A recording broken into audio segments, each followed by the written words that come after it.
Bentrovati, Italian Bahia, appuntamento con l'ultimo passaggio e quarto e decisivo passaggio. Un saluto a tutti voi da Marco Angileri, come è passato a trovarci anche l'amico Carlo Ragogna, che ha catturato tra l'altro al volo anche Fabrizio Pitton, che è il sindaco di Talmassons. Andiamo a sentire cosa ci ha detto, in considerazione che comunque c'è stata una media zone proprio nel suo comune. L'intervista.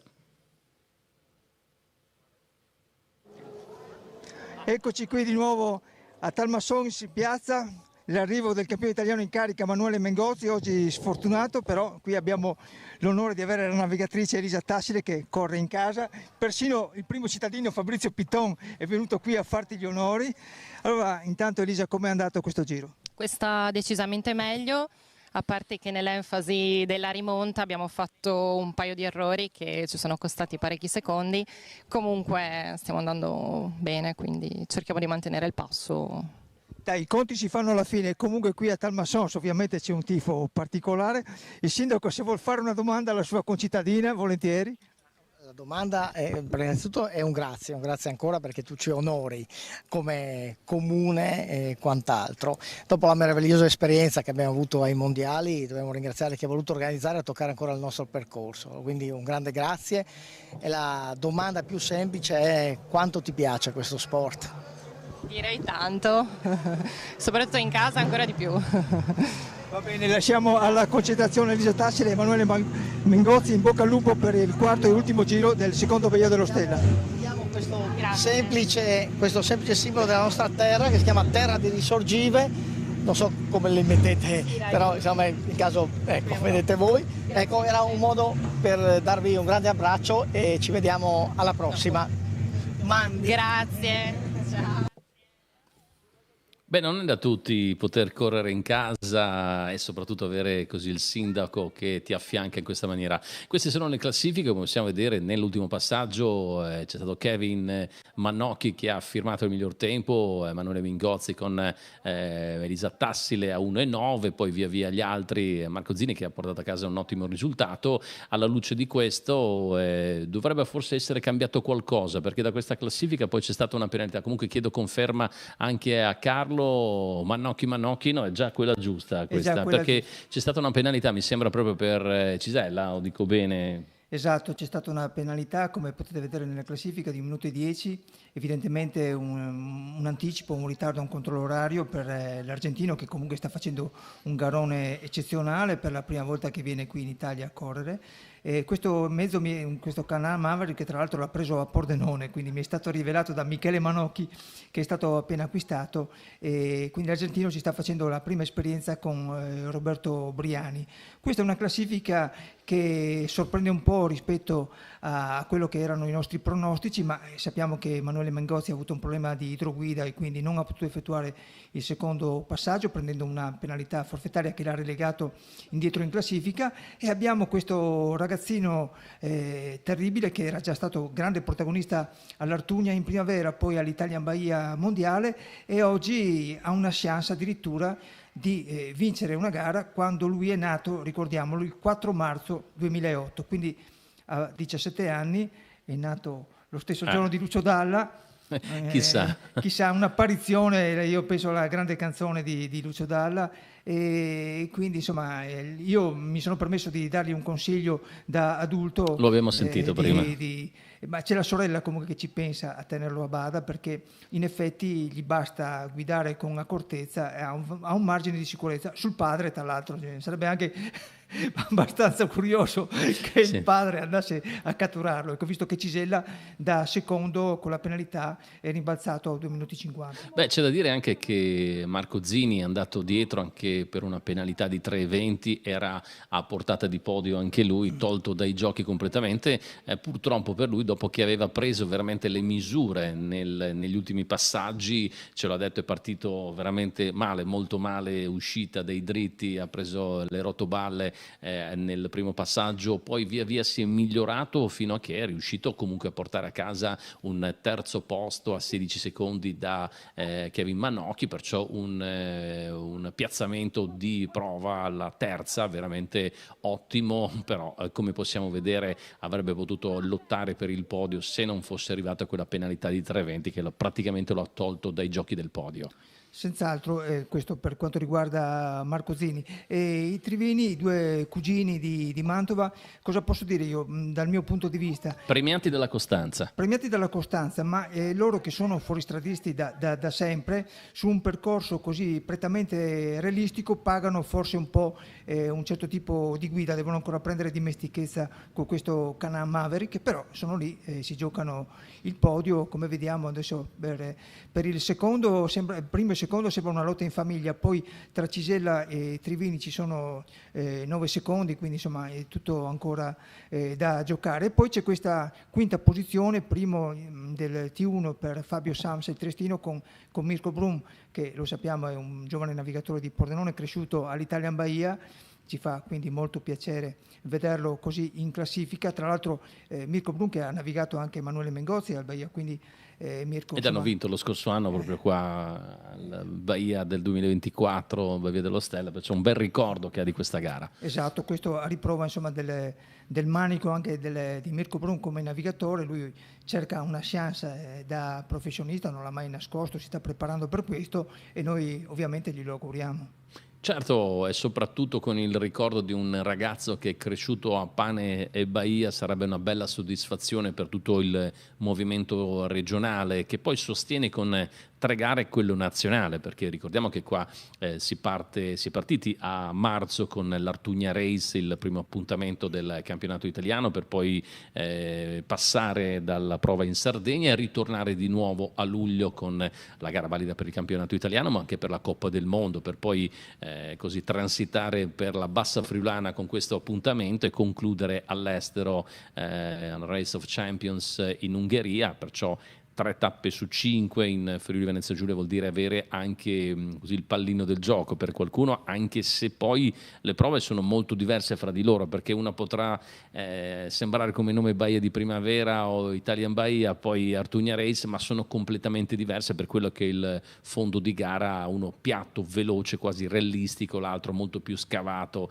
guadi, sassi, massi, di tutto e di più, perciò 2 scenari completamente diversi.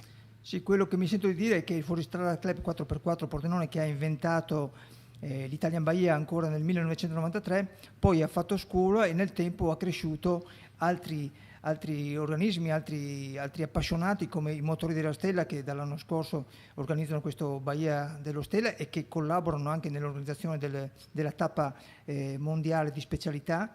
E perché 3 gare nel Friuli su 5 addirittura quest'anno, perché almeno l'anno scorso erano 6 le prove dell'italiano con il Vermentino in Sardegna, che quest'anno non si è fatto, 3 su 5 sono qui in Friuli. Questo è merito del Fuoristrada Club, ma merito, devo dire, anche della regione Friuli Venezia Giulia, del sostegno che dà allo sport, come ha detto proprio ieri il vicepresidente, il vicegovernatore Mario Anzil. Mario Anzil, che ha così rimarcato quanto questa regione punti sia sul motorsport ma anche sullo sport in generale. Quello che poi è il contributo economico che viene dato allo sport in genere è notevole, proprio perché lo sport poi crea un indotto, un volano turistico economico importante. La regione Friuli Venezia Giulia crede fortemente a questo. Damiano Dus, Walter Massera, la loro Citroën C2 dovrebbe essere un R2B come classificazione realisticamente parlando. Ha avuto più di qualche problema, è vero, l'hai sentito più volte anche nell'intervista, e sembra che non sia riuscito almeno nel terzo passaggio a risolvere ancora questi problemi, Carlo. Sì, Dus in realtà, insomma, sì, lui si lamenta, ma più che altro è Signorotto quello che comunque ha avuto maggiori difficoltà con il cambio, perché ha detto di aver prima e terza, quindi da stamattina praticamente che sta correndo così. Evidentemente può avanzare comunque, si stanno divertendo, sono 2 equipaggi che gareggiano per l'Open storico, questa attività, questa categoria che è stata introdotta quest'anno sulla scorta di quello che era già stato fatto l'anno scorso, per valorizzare e cercare di introdurre le vetture da rally in assetto da fuoristrada in queste competizioni per ampliare il plateau delle iscrizioni. Un esperimento che non ha ancora dato dei frutti, diciamo, tangibili, tuttavia insomma, è giusto insistere e può darsi che in futuro, insistendo, si ottengano anche dei numeri importanti. Anche perché dobbiamo dire che realisticamente parlando i piloti affronterebbero una prova molto lunga, oltre 28 chilometri, non si trova da nessuna parte una prova così lunga in gare, diciamo, su terra. È chiaro che sono suddivise poi su diverse prove speciali, però questo potrebbe essere per alcuni di loro propedeutico al fine appunto di poter affrontare delle gare. Molti di loro, come il caso di Damiano Dus, poi esportano il loro mestiere all'estero, gareggiando ad esempio in Croazia, come il caso appunto di Damiano Dus, oppure Fulvio Signorotto, che fra un po' vedremo, che invece si diverte sia su asfalto che su terra. Eccolo deciso nel suo ingresso, questo tratto spettacolare, c'è da dire, molto ma molto guidato. Adesso andiamo con le immagini sul Fulvio Signorotto. Molto probabilmente non avrà risolto il problema al cambio, non entra alla seconda, perciò si passa dalla prima alla terza, però ha detto ormai la mia gara è questa, vado avanti, speriamo di non essere preso dall'apripista, che in quel caso è Denis Ceotto con una Golf oltre 200 cavalli di potenza, che sotto l'aspetto, diciamo, della potenzialità della vettura potrebbe andare a prenderselo. Beh, comunque si stanno divertendo, questa è la cosa importante. E poi, come dicevi tu, in effetti, qui è come una ronde di rally con Certo. 4 prove da 28 km. Ha un fondo sterrato molto compatto e quindi se non fai delle escursioni particolari, come poi è capitato per esempio, tanto per citare un nome, a Bordonaro Lovisa, che sono finiti su un fosso nel secondo passaggio, ma poi stanno proseguendo, e voglio dire, non hai neanche grossi problemi per la vettura, quindi lo puoi affrontare questa gara, ti puoi divertire e può essere un allenamento, perché tenere la concentrazione su 28 km quando le prove speciali anche del campionato italiano assoluto rally arrivano a 20-22 km, insomma qui siamo a 28, quindi credo sia veramente un training importante. Castagnera, un'altra incognita, perché è partito male, ha avuto dei problemi, si spegneva al mezzo, poi nel secondo passaggio è andato veramente fortissimo, per poi avere dei problemi sul terzo passaggio, perciò una gara per lui veramente da dimenticare. Hai qualche notizia in merito suo? No, perché nel terzo passaggio poi non è stato possibile sentirlo nella media zone di Talmassons e lui in effetti è andato dalle stalle alle stalle Sì, e quindi una problematica di vetture, di veicolo, insomma, e purtroppo oggi Andrea Castagnera è un po' castigato con le sue prestazioni. Le gare sono queste, insomma, queste cose succedono, bisogna guardare avanti. Lui comunque è sempre positivo e penso che comunque sarà protagonista ormai in chiave futura all'ultimo appuntamento in Ungheria al Race of Champions. Abbiamo visto Signorotto entrare in terza, in questo caso l'ha presa molto larga per tenere la velocità, per non rischiare di piantarsi, perché forse non era il caso di mettere la prima, e le difficoltà si vedono anche sua, poi qua probabilmente in prima, cioè senza la seconda veramente diventa tutto molto ma molto complicato. Sì, certo, però vedo che si muove comunque con parecchia disinvoltura. Del resto il quarto passaggio vuol dire che ne hai fatti 3 prima, ormai hai preso confidenza con il tracciato, perché quelle rotoballe lì hanno costituito un problema per molti ci hanno impattato, e quindi evidentemente quello che noi vediamo da video sembra tutto abbastanza facile e guidato, in realtà poi nel lavoro di controsterzo non è assolutamente facile. Lorenzo Codecà, un'altra gara sfortunata per il lombardo, ricordiamo 11 volte campione italiano, ancora da dimenticare un appuntamento, lui è proprio relegato tra gli ultimi del campionato, un 2025 da archiviare da subito e pensare al futuro. Lo abbiamo già discusso con lui, vuole sistemare una vettura per avere il massimo dell'efficienza e dell'affidabilità e partire da lì il prossimo anno. Sì, problemi di motore, così ho capito, è un peccato, perché insomma lui è sempre stato protagonista, 11 scudetti, e quando quelle rare volte che non ha vinto si è piazzato, quindi è un pilota di vaglia assoluta, tra l'altro un abitué proprio di queste gare, ma è chiaro che avendo vinto gli scudetti è sempre venuto al Bahia. Alla Coppa del Mondo ha sempre avuto delle difficoltà, anche perché la Suzuki comunque ha delle altezze particolari, per cui sul greto chiaramente non è agile come i pick-up, come il Toyota Hilux per dire, però è un mezzo assolutamente performante, competitivo e resiliente, tant'è che è ancora sulla breccia con Bordonaro adesso nella versione con cui Kodeca ha vinto una serie di scudetti importanti. Poi c'è da dire la costruzione classica, a differenza di Hilux ad esempio, che è una costruzione tubolare, perciò soprattutto nello sconnesso è molto ma molto più agile, e questo spiega anche il gap che in una gara come l'Italian Bahia appunto ha pagato il Suzuki Gran Vitara. Questo dovrebbe essere Andrea Castagnera, se chiaramente vedremo. Qua sicuramente al dente avvelenato per quello che è successo prima, in considerazione della potenzialità del mezzo, che comunque c'è tutto, ma chissà, questo fa parte dei giochi della gara di Andrea Castagnera. Ricordiamo prima ha dovuto pagare una penalità che lo ha tolto praticamente dalle posizioni di vertice della classifica, dopo aver fatto uno straordinario secondo passaggio leader. Queste sono le gare, e c'è da dire che comunque la costanza per il momento premia alcuni, ma in primis Kevin Mannocchi, che deve fare sicuramente attenzione e sicuramente gestire la gara, non può andare all'attacco. Gliel'hai consigliato anche nell'intervista, Carlo, perché rischierebbe veramente troppo. Sì, a questo punto insomma non è che può guidare col gomito fuori dal side by side, tuttavia insomma in effetti con una costanza e una particolare attenzione insomma ha la vittoria in tasca, però non vogliamo tirargli assolutamente nessun tipo di fortuna.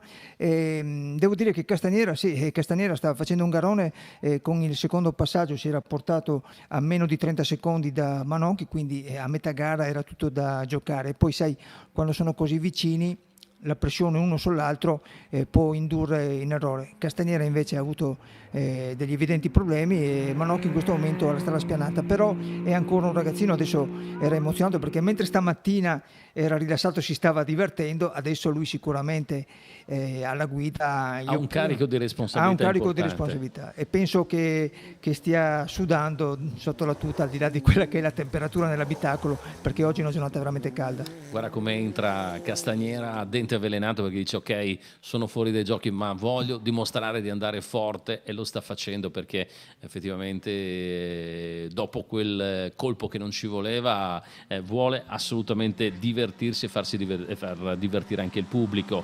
Eccoli qua, stanno piano piano prendendo le misure Alessandro e Marco Trevini Bellini da Mantova, lo hanno detto, il primo anno per loro con questo Can-Am Maverick, devono iniziare a conoscere, le gare sono poche, però abbiamo già visto quest'oggi che passaggio dopo passaggio per loro aumenta l'esperienza con questo mezzo, perché di esperienza nell'off-road loro ne hanno tanta.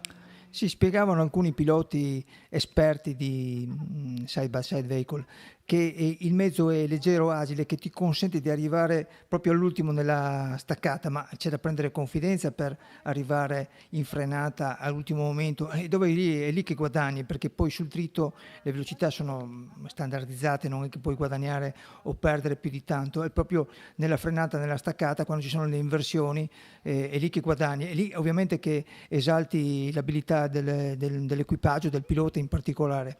E loro devono prendere confidenza, sono stati protagonisti per tanto tempo con il T2, sono ancora giovani, per loro con questo Can-Am Maverick è ancora un apprendistato importante, però intanto oggi sono lì la top 5, e quindi stiamo parlando di un risultato di assoluto rilievo. Chi si è trovato anche in difficoltà, arrivando anche soprattutto dal rally in off-road, Cristian Dagnolo, che con il gimonese Michele Cussi sta affrontando la gara, però mi diceva guarda, ho difficoltà nel capire i tempi delle staccate e delle frenate, perché l'abitudine soprattutto con una Skoda Fabia Rally 2 mi ha condizionato. In questo caso era un po' in confusione perché effettivamente non riuscivo a capire come frenare per perdere il meno tempo possibile per riprendere bene. Questo soprattutto quando sei abituato con un mezzo che è completamente diverso può essere, diciamo, un problema. Sì, molto onesto Christian nell'analisi della sua gara, quindi non ha accampato scuse. Stamattina ha detto che non aveva preso il caffè e quindi doveva darsi una svegliata, e insomma è stato anche abbastanza simpatico e drastico nel giudizio. Però insomma sta facendo il suo, e certo che se gareggi poco con questi mezzi non è che poi puoi prendere chissà che confidenza, non te la fai in gara, quindi c'è bisogno di un rodaggio. Il primo giro sei un po' indeciso e poi migliori insomma sensibilmente, a prescindere da quelli che sono i condizionamenti che ti dà la prestazione del mezzo in termini di efficienza tecnica.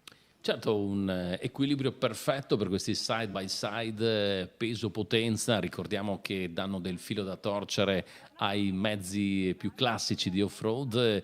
Il ricordo va sicuramente al 2024, Italian Baia gara in quel caso valida per la Coppa Europa. Se ti ricordi, un podio fatto di side by side è stato veramente un podio memorabile sotto quell'aspetto, perché nessuno si sarebbe aspettato questo. Sì, poi qui è un terreno minato, infatti quest'anno i side by side entrano ovviamente nel campionato italiano cross country assoluto, che raggruppa tutte le categorie T1 prototipi, il T2, T3 e T4, quindi le versioni SSV in versione più leggera e diciamo migliorata dal punto di vista regolamentare. Però come trofeo dedicato è un trofeo, appunto non è un campionato. C'è l'eterno dualismo e polemica perché sono stati introdotti gli SSV, perché ovviamente se il mercato li propone poi li si fa anche gareggiare, però in certe condizioni sono avvantaggiati, in altre sono svantaggiati. È sempre difficile trovare un punto di equilibrio su questo. Io credo che comunque la specialità ne abbia giovamento, perché i numeri lo dicono, anche se i numeri dicono anche che gli SSV che pensavamo si implementassero in realtà si sono un po' plafonati come numero. Sì, certo, sono esplosi, si può dire, qualche anno fa. Il pensiero mio ma di molti altri poteva essere quello di vedere un incremento sempre maggiore di questi mezzi, così non è stato. Mentre abbiamo visto il passaggio prima di Kevin Manocchi con la sorella Giada alle note, poi adesso c'è inquadrato Michele Manocchi, non riusciamo a capire chiaramente quello che è la scelta di gara. Comunque c'è oltre un minuto da gestire, abbondante, perciò bisogna alzare il piede. Siamo sicuri che anche l'esperienza della sorella, che oltre che affrontare le gare di cross country è anche una navigatrice rally, perciò esperienza di abitacolo ne ha, perciò come riesce a gestire con tranquillità anche le gare di rally farà altrettanto, immagino, con il fratello che è più giovane, ha qualche anno di meno, perciò è sicuramente sotto l'aspetto dell'esperienza deve farsi. Sotto l'aspetto invece della guida e del talento non abbiamo assolutamente dubbi che è un ragazzo che va forte, piede pesante e molto talentuoso. Siamo tutti curiosi di vedere come va e come chiude, anche perché è difficile andare più piano, è difficile gestire la velocità ragionare in questi termini, non ci riescono a volte neanche i piloti di grandissima esperienza, a figurarsi lui che è un neofita, perché ripetiamo è del 2008, quindi insomma 17 anni. Certo, l'unica cosa non prendere, non azzardi, questo non deve esserci in alcuni tratti magari dove si potrebbe rischiare di restare tra virgolette impantanati, anche se pantano non ce n'è, però metaforicamente parlando è questa l'unica preoccupazione che potrebbe esserci. Ed è chiaro che se lui riesce a gestire questo può avere veramente un futuro nella specialità per andare molto oltre, perché sta dimostrando veramente un suo grande valore. Questo senz'altro, poi lo sappiamo nell'automobilismo sportivo non basta il talento, occorrono anche determinate risorse economiche, degli appoggi, gli sponsor, insomma non è così facile. Infatti gli SSV da questo punto di vista sono stati introdotti anche perché costano di meno, sono più facili insomma da gestire, e anche questa era la scommessa iniziale ed è la scommessa attuali in effetti sono più economici. Bisogna vedere, intanto Manocchi comunque sta facendo i primi passi in questa specialità, li sta facendo in maniera convincente. È un ragazzo semplicissimo, genuino, viene da una famiglia sportivissima e vediamo. È difficile insomma ancora da tracciare il suo futuro, però qui c'è un presente già molto importante. Marco Zini con Crystal Vomiero e il Can-Am Maverick ci ha un po' spiegato le caratteristiche. Ieri sera non c'è il variatore, perciò il cambio è un cambio sequenziale automatico, perciò una gestione completamente diversa. Si può anche tirare in questo caso magari il frenamano su alcuni tratti, anche ce n'è pochi a dire la verità da frenamano, però diventa forse più divertente sotto questo aspetto. Una penalità non so per che motivo, ma certo che se non ci fosse stata avrebbe potuto combattere per il podio, ma così purtroppo per lui non è stato. Era soddisfatto al massimo nell'intervista che gli hai fatto prima nella media zone di Talmassons, lo ha rimarcato. Sono partito praticamente con il freno a mano tirato per arrivare poi a un terzo passaggio davvero soddisfacente, così possiamo dire che sia appunto. Eccolo qua, vediamo, ha toccato un po' troppo prendendo un azzardo, come abbiamo visto, ha toccato una rotoballa. Qua si rischia tanto perché con una toccata rischi proprio di compromettere la gara, perché sono rotoballe sì, però quando ci vai a cozzare contro una velocità sostenuta si rischia. Sì, qui ha sbagliato la misura e io posso immaginare anche lo stress perché vai a spigolare, no? Cerchi di guadagnare qualche metro, poi nell'economia di una prova di 28 km magari invece quel metro lì non ti serve, però psicologicamente tu cerchi di chiudere al più presto l'attacco. No? No, mi fa sorridere invece che, come ricordavi prima l'intervista alla Media Zone, quindi finalmente il terzo passaggio erano chiaramente soddisfatti, non sapevano ancora della penalità che gli stava arrivando, tuttavia lui ha elogiato, gli ho detto ma come sta andando la tua navigatrice? Guarda, su 20 errori ne ho fatti io 21, bene, partono dalla Media Zone e a posto di girare a destra girano subito a sinistra. Allora li abbiamo seguiti un attimo ma dove vanno e dopo naturalmente dopo una decina di secondi sono ricomparsi, hanno ripreso la giusta direzione, ma questo per dire quant'è l'emozione anche nell'abitacolo, ecco, perché la gara comunque sì, parlano tutti di divertirsi, ma in realtà sono sul pezzo, l'adrenalina è forte, quindi si può anche rincorrere in un piccolo errore, un attimo ti sbagli la nota, insomma, ma si sono corretti subito. Cristian Dagnolo, Michele Cussi, che ne abbiamo parlato prima di loro, effettivamente della difficoltà di affrontare una gara, e poi questa mattina l'abbiamo già ribadito, sì, ci siamo dimenticati di prendere il caffè, nella sostanza era ancora un po' addormentato Cristian Dagnolo nella maniera in cui appunto ha affrontato la gara. Ne parlavi prima te, non è facile avere un ritmo giusto, che capire di avere il ritmo giusto, perché qui non è come un classico rally magari dove le prove sono più corte, qui parti e rischi di perdere veramente tanto. Nelle prove di rally 10, 12, 13 km riesci magari a avere anche dei riferimenti diversi, qua invece poi ti perdi soprattutto nel tratto finale, anche perché spesso in 28 km bisogna gestire anche le forze fisiche e la lucidità mentale.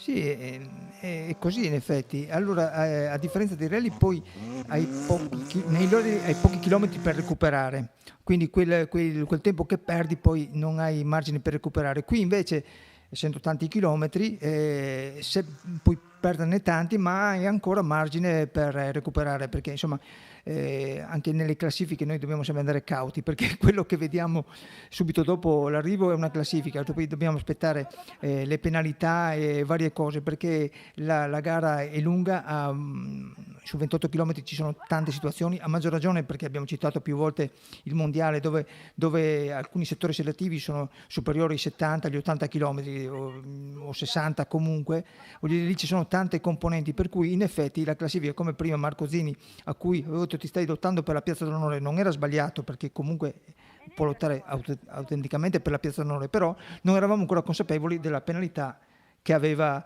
in fieri, in cantiere, insomma, e che poi in effetti è stata combinata. Carlo, io ti lascio il pallino del gioco perché mi congedo dagli amici che ci stanno seguendo, continuerai te perché ormai dopo tutto manca poco a quello che sarà l'arrivo e così dovrai decretare perciò te il vincitore di questo secondo Baia dello Stella, dopodiché ricordiamo 18:30 ci saranno in piazza Rivignano le premiazioni, perciò un buon lavoro, una buona continuazione e continuerai ovviamente in questi ultimi minuti d'attesa per proclamare appunto il re del Baia dello Stella 2025.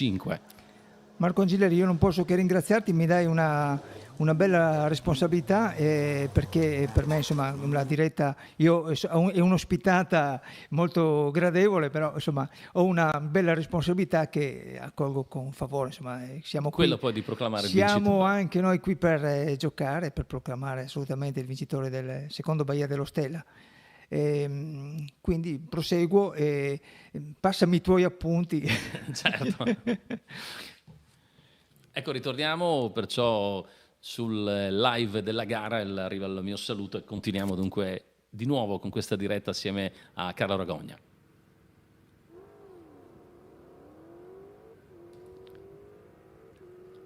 Ecco, sentiamo intanto, salutiamo Marco Angileri, lo ringraziamo, sentiamo l'urlo di questo che appare da lontano un Toyota Hilux.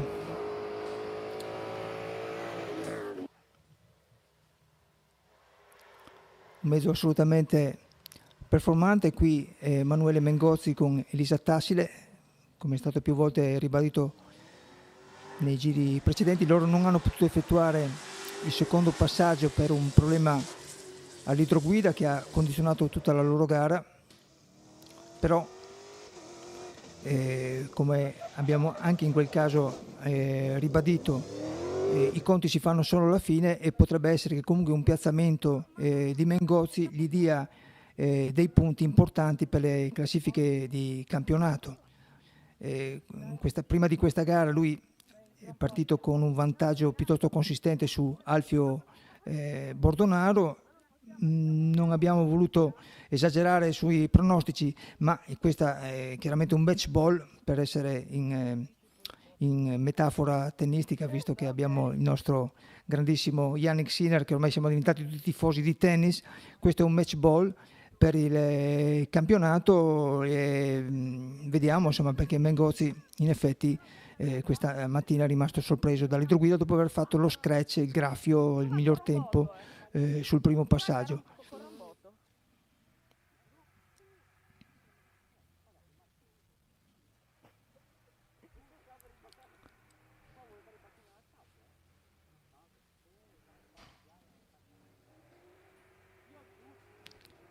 Ricordiamo che per il campionato italiano assoluto cross country le classifiche mettono assieme i veicoli T1 prototipi, i T2 i derivati della serie, i T3 che sono gli SSV light e i T4 che sono gli SSV migliorati. Invece per quanto riguarda il campionato italiano Bahia, che è riservato agli autoveicoli, qui abbiamo solo i T1 e i T2. Ecco Alfio Bordonaro che arriva lanciatissimo. Da un riscontro fotografico, purtroppo non avevamo le telecamere in zona, ma abbiamo visto che ha effettuato un passaggio a 2 ruote su un fossato impennando la vettura, ma lo vediamo in buona forma con questo Suzuki Gran Vitara che ha una storia grandissima, oltre agli scudetti che ha conquistato lo stesso Bordonaro con Lorenzo Codecà, e quindi è una vettura ancora molto valida. Tra l'altro Bordonaro si è presentato qui al Baia dello Stella come leader del Challenge Suzuki, che quest'anno festeggia la 26esima edizione, il partner in assoluto, direi anche inarrivabile, il partner privilegiato del campionato italiano Cross Country Rally e Cross Country Bahia. Naturalmente Suzuki è impegnata anche nei rally, ma qui noi ci interessiamo del fuoristrada. C'è questa grandissima tradizione con la costola agonistica di Suzuki, che è la la M3 Racing di Massimo Nicoletti, e vediamo ancora un piccolo taglio di Alfio Bordonaro navigato da Stefano Lovisa, magnaghese, organizzatore del rally di Piancavallo con l'associazione Knife Racing.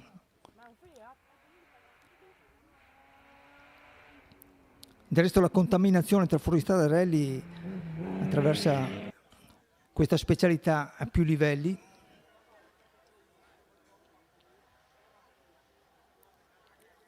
Seguiamo ancora Bordonaro in questo transito sul ponticello con un bel salto.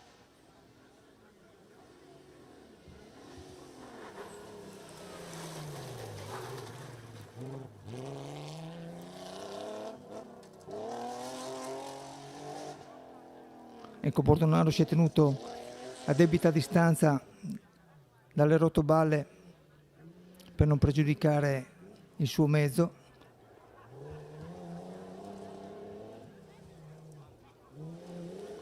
Siamo ancora in attesa di verificare i primi tempi in classifica dell'ultimo passaggio, Volaris 4, tutti in attesa di vedere cosa combina Kevin Manocchi. Questo dovrebbe essere Fabio Samsa con Mirko Bru, anche loro su un Toyota Hilux Overdrive come quello di Mengozzi e Tassile. Dopo il terzo passaggio erano loro i migliori nella categoria T1 a 4,12 dalla vetta, e quindi virtualmente in testa alla classifica riguardante il campionato italiano Bahia per quanto riguarda il Bahia dello Stella. Ecco una piccola indecisione, ma insomma sta andando benissimo Fabio Sansa, e poi possiamo immaginare anche in questo caso un po' di tensione per il finale di gara, dopo che tutto è andato piuttosto bene, non vuoi pregiudicare il risultato. Qui ovviamente c'è una situazione di allungo in cui puoi esprimere tutta la potenza del mezzo.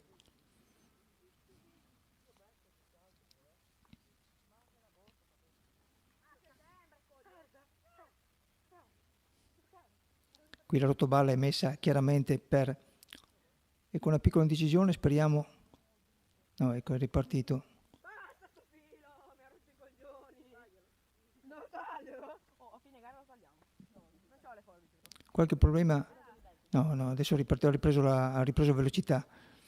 Sì, quella rotoballa lì è messa per motivi di sicurezza per abbattere ovviamente la velocità, altrimenti il tratto rettilineo si può andare veramente al limite massimo, che mi pare da regolamento, non vorrei sbagliarmi, ma sono 170 all'ora, capite bene, 170 km all'ora su un tratto sterrato, poi bisogna anche impostare la macchina per affrontare una piega, non è assolutamente facile. No, nessun problema per Fabio Sansa e Mirko Brun, come possiamo vedere da questa immagine.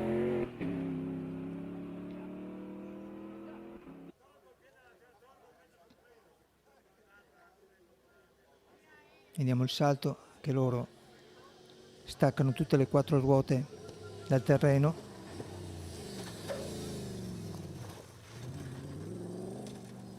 Pennella assolutamente sulle rotoballe, molto bravo.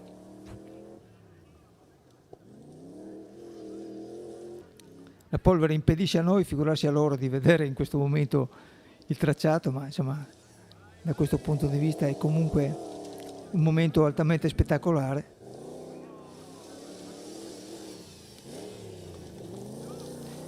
E penso anche divertente, perché ovviamente il controsterzo insomma può esaltare l'abilità del pilota.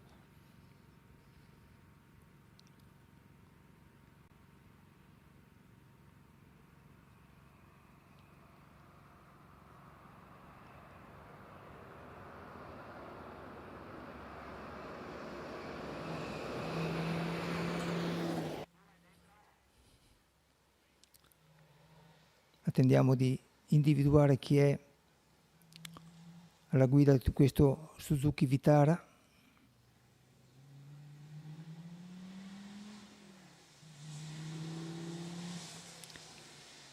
il numero 206, quindi siamo con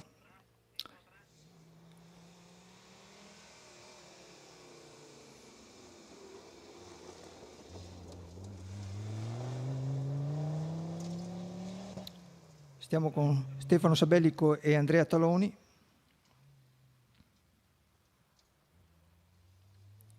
Stiamo sempre parlando di un veicolo T1.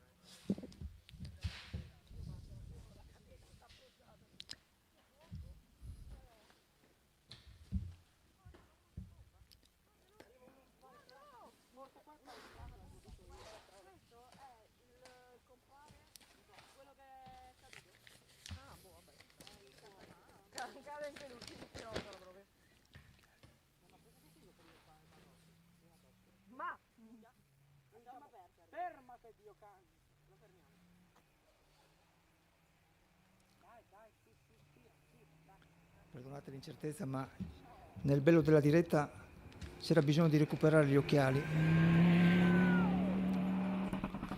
perché l'età avanza anche per i giornalisti, per gli speaker, per tutti. Adesso con gli occhiali sarò in grado di identificare meglio gli equipaggi. Prima il pilota era Marco Angileri, io facevo il copilota. Oggi, in questo momento, dovendo fare io entrambi i ruoli, ho dovuto prendere gli occhiali.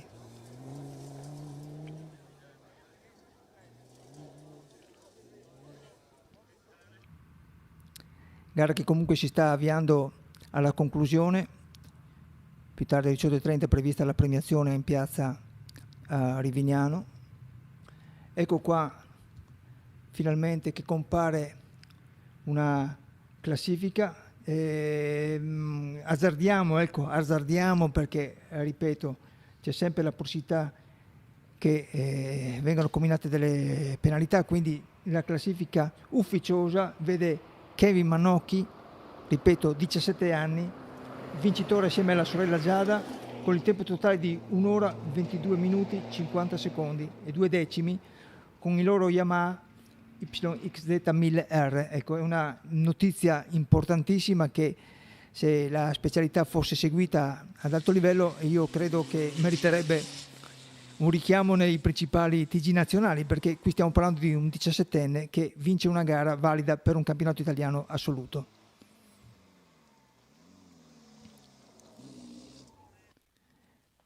Ora abbiamo il 301 Michele Abegnacar con Umberto Paravicini, con questo Suzuki New Gran Vitara per i colori della scuderia MRC Sport, una scuderia di Bruniera molto valida che fa correre piloti sia nel fuoristrada che nei rally già da diversi anni, con risultati importanti.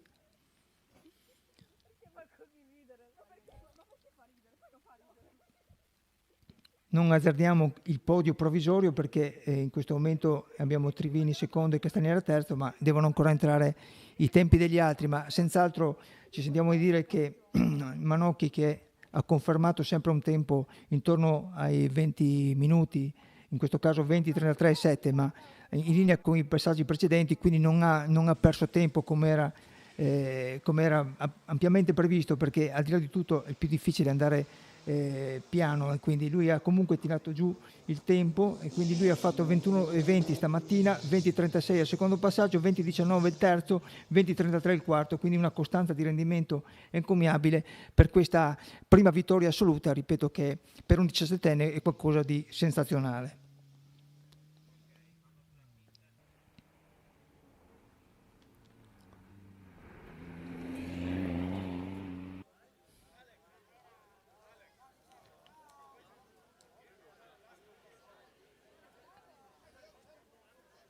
Senza azzardare dei confronti, dei paralleli importanti, ma insomma se si esalta il finico Rovanpera che vince nei rally giovanissimo, e qui abbiamo un giovanissimo che vince nel cross country rally.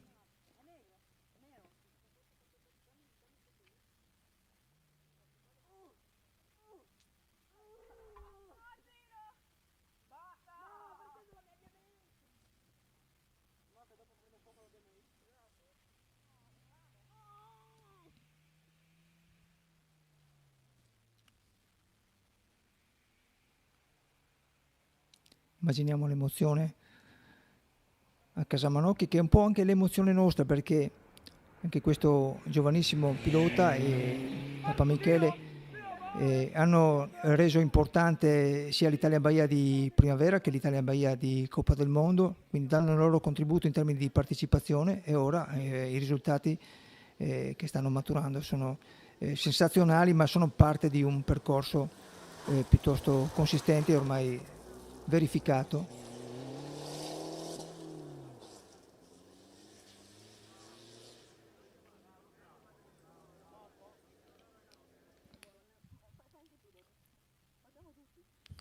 Intanto è entrato anche il tempo di Marco Zini, 20:54,9, quindi il terzo parziale. Il miglior tempo è stato segnato da Andrea Castaniere e Alberto Marcon in 20:01,9, perlomeno si sono presi il gusto di effettuare un'altra volta, come nel caso del secondo passaggio, il miglior tempo assoluto. È una soddisfazione intanto per avere in qualche modo raddrizzato, almeno dal punto di vista del morale, la loro gara compromessa dal terzo passaggio con una penalità piuttosto sostanziosa, 8 minuti e 20, che ha quindi azzerato le loro possibilità di podio.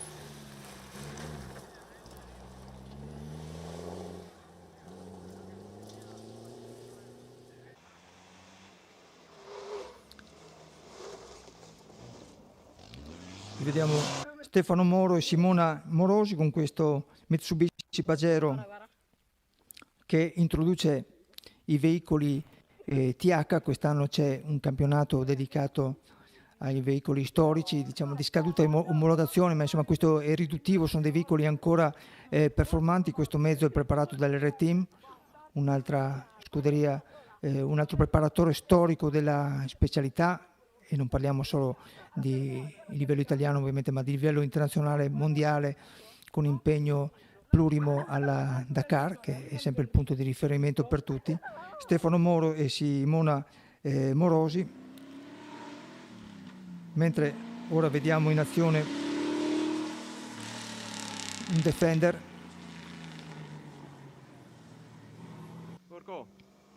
e quello di Simone Grossi e Daniele Manoni, Land Rover Defender, equipaggio che arriva da Ancona, mentre Moro, Stefano e Simona Morosi sono laziali di Roma, quindi dalla capitale.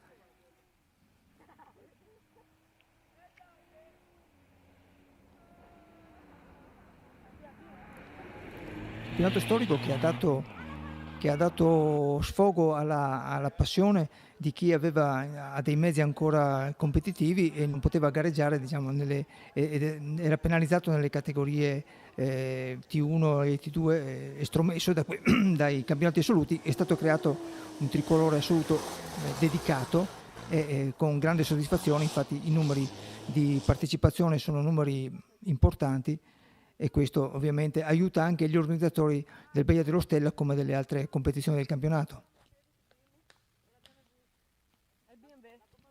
Sempre imbarrato il Land Rover Defender di Grossi e Manoni. Il prossimo dovrebbe essere la BMW X3 di Mauro Cantarello e Dennis Piceno.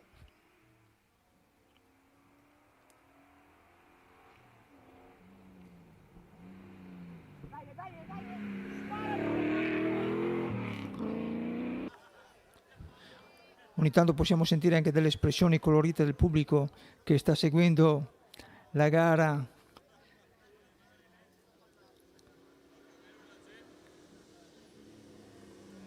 Ma insomma fa parte del gioco, il bello della diretta, e quindi non possiamo filtrare certi commenti, però insomma questo è quanto.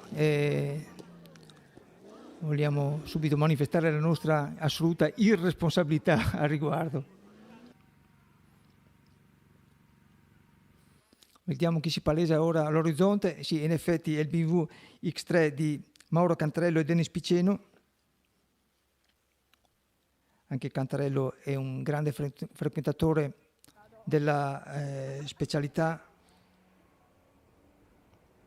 In questo momento, prima del Baia dello Stella, Stefano Moro si è presentato come leader della classifica tricolore davanti a Filippo Andretto, terzo Simone Grossi e quarto Mauro Cantarello.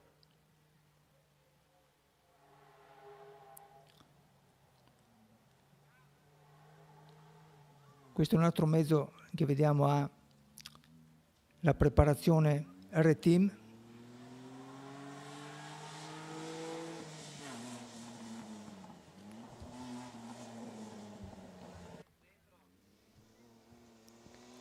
Intanto le classifiche sono state aggiornate e ci sembra di poter dare il podio assoluto con Kevin Mannocchi e Giada Mannocchi vincitori del secondo Baia dello Stella con il tempo totale di 1 ora 22 minuti 50 secondi. Secondo posto per Michele Mannocchi e Gianluca Sbaraglia con un identico Yamaha YXZ1000R staccati di 2 minuti 39 secondi. Terzo posto per l'argentino Martin Alejandro Cisella e Roberto Briani Alenot sul Can-Am Maverick X3 con un ritardo di 2,49,9 e quarto posto per i cugini Alessandro e Marco Trivini Bellini, anche loro con un Can-Am Maverick X3 staccati di 3 minuti e 36 secondi. Quinto posto per Marco Zini e Cristal Vomiero a 5,33. Sesto provvisorio per Cristian Diagnolo, ma aspettiamo che entrino in effetti anche i tempi degli altri concorrenti. Ma sul podio direi che è un podio tutto SSV e quindi non è proprio una sorpresa, perché ci si poteva aspettare un certo tipo di prestazione di questi mezzi, ma certamente il monopolio del podio questo non era pronosticabile. Però questo ci dice il cronometro, ci dice l'esito di questo Baia dello Stella ottimamente organizzato dai motori dello Stella, Luca Paron e i suoi collaboratori, i suoi amici, naturalmente con la supervisione anche del Fuoristrada Club 4x4 Pordenone di Mauro Tavella, e con la sinergia, con i pareri favorevoli, con le autorizzazioni delle amministrazioni del territorio che hanno consentito questa gara, che tra l'altro è già così ben accetta che si sta già parlando dell'edizione 2026, di alcune migliorie di percorso, nuovi tratti, insomma sono già allo studio. I sindaci e le amministrazioni comunali sono ben disposti nei confronti del Baia dello Stella. Si stanno concludendo i passaggi. Qui abbiamo il numero 405, se ho visto bene, mi sembra il Mitsubishi Pajero di Federico Cannas e Giacomo Manuali.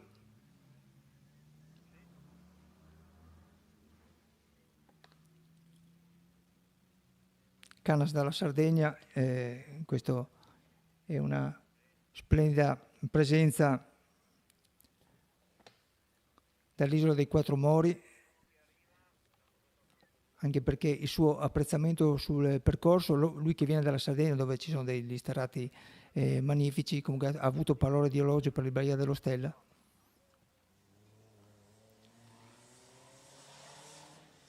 Questo è Suzuki Vitara, cerchiamo di individuare il numero di gara.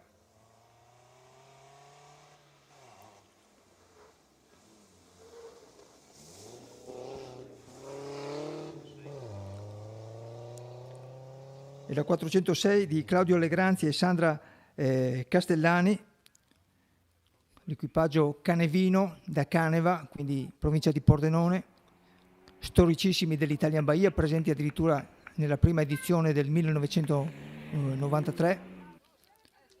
Hanno fatto tanti anni di gare assieme, poi hanno seguito percorsi separati, adesso si ritrovano su questo Suzuki Gran Vitara in preparazione TH per divertirsi, ma anche rendere importante la loro presenza qui al Baia dello Stella.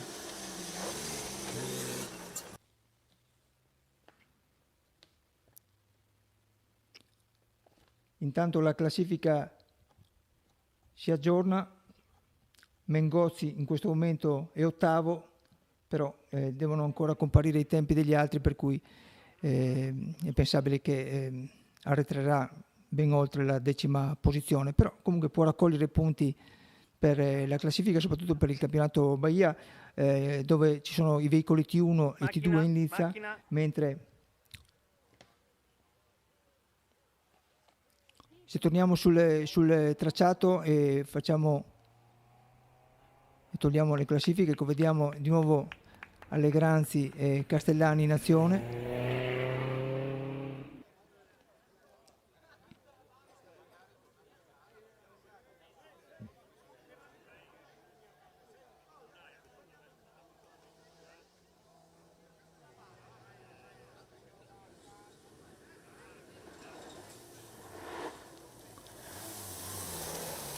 E con una decisa frenata per l'ingresso in questa serie di curve e controcurve delle rotoballe,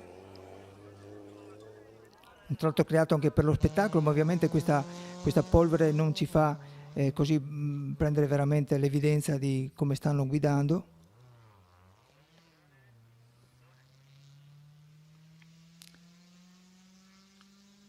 Siamo verso i titoli di coda di questa competizione, che ieri ha vissuto una giornata dedicata alle verifiche e alla cerimonia di partenza, una parata ufficiale, poi oggi 4 volte settore selettivo, il primo intitolato Giulia Maroni in memoria della sfortunata navigatrice scomparsa l'anno scorso, un incidente extrasportivo ma una grandissima perdita per tutto il mondo del fuoristrada. Lei che è stata protagonista anche alla Dakar con Rebecca Busi, un equipaggio femminile che aveva delle grandi potenzialità, e quindi è stata intitolata a lei la Power Stage Giulia Maroni, un stesso tipo di dedica era stato fatto anche all'Italia Bahia di Coppa del Mondo per ricordare questa grande atleta, e così insomma è una mancanza che si fa sentire. Poi lo stesso percorso invece è stato denominato Volaris 2, 3 e 4 per completare un tracciato di circa 112 km, molto apprezzato dai piloti, anche se aveva delle caratteristiche prettamente realistiche più che fuoristradistiche, ma dobbiamo ringraziare comunque l'opportunità di correre su dei territori magnifici, e questo deve essere Alberto Gazzetta e Andrea Pizzato che chiudono la lista delle partenze con il loro Suzuki Jimny. Siamo veramente ai titoli di coda a questo punto.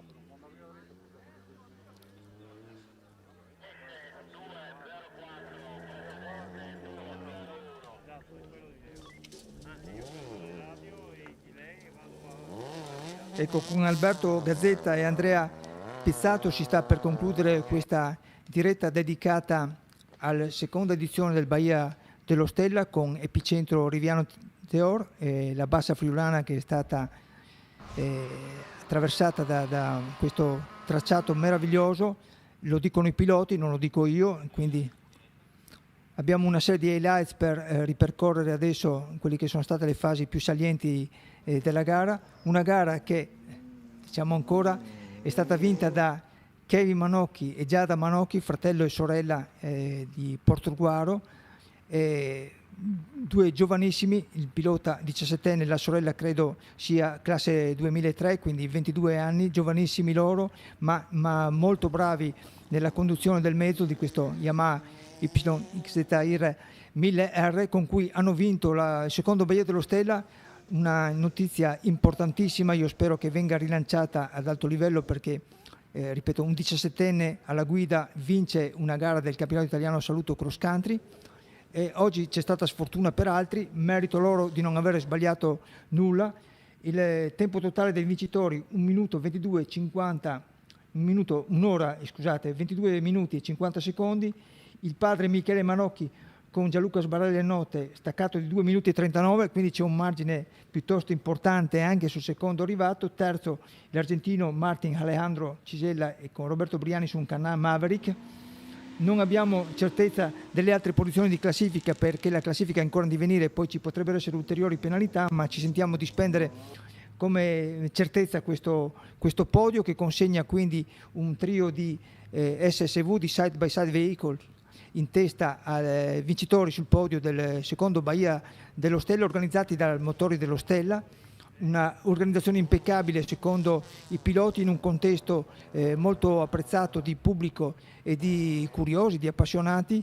Noi come organizzazione diamo l'appuntamento al prossimo anno, alla prossima edizione del Bahia dello Stella.